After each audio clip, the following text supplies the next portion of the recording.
Le Marius est attribué à Petit Paysan, décrit par Morgane Renaud pour Titrafilm.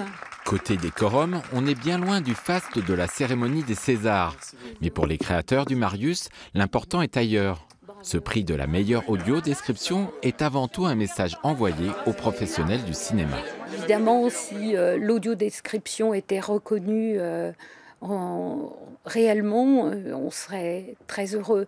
Et c'est important de savoir que les aveugles et malvoyants aimons le cinéma et que nous y allons et nous y avons droit. Dans ce multiplex de l'agglomération dijonnaise, nous retrouvons un groupe de non- et malvoyants. Au programme aujourd'hui, une comédie. Avant de prendre place dans la salle, chacun s'équipe d'un boîtier et d'un casque.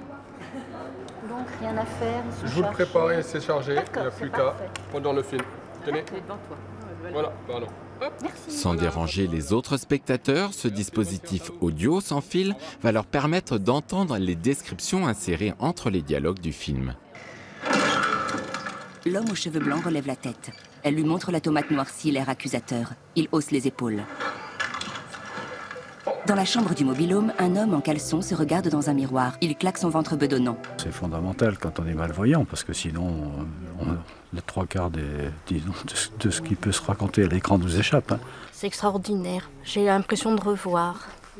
Parce que ça me permet de regarder un film en appréciant en totalité. Parce que quelquefois dans un film, on n'entend plus que la musique. Alors il y a des images auxquelles on n'a pas accès et on se demande qu'est-ce qui se passe. En tant que cinéphile, c'est quelque chose qui nous fait à nouveau apprécier le cinéma et puis pouvoir être comme aujourd'hui tous ensemble dans une salle, sans être à côté, mais on est des amis, on est tous ensemble et on en profite.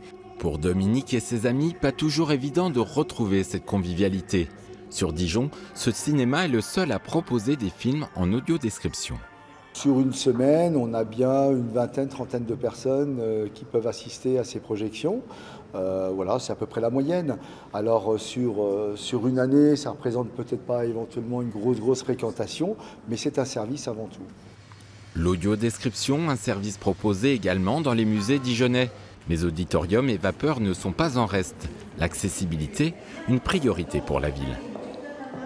Quand vous vous intéressez aux personnes plus fragiles ou porteuses de handicap, en fait, vous vous adressez et vous intéressez à la globalité de votre public.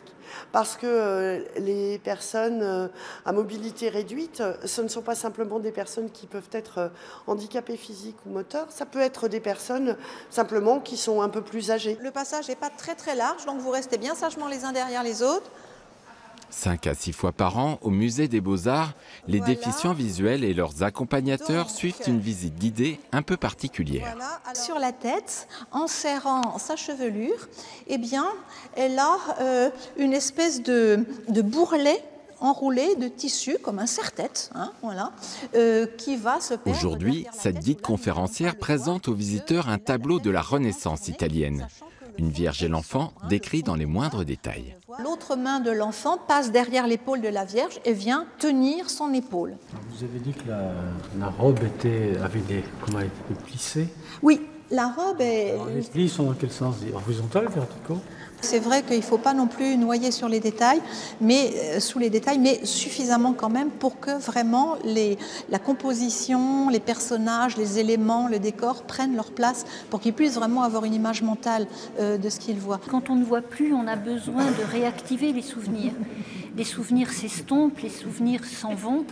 Et puis, l'important, c'est de se faire notre représentation mentale.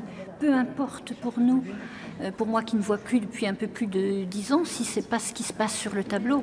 L'audio-description, un outil indispensable pour nourrir l'imaginaire. Sourire aux lèvres, après une heure de visite, chacun est reparti avec des images plein la tête.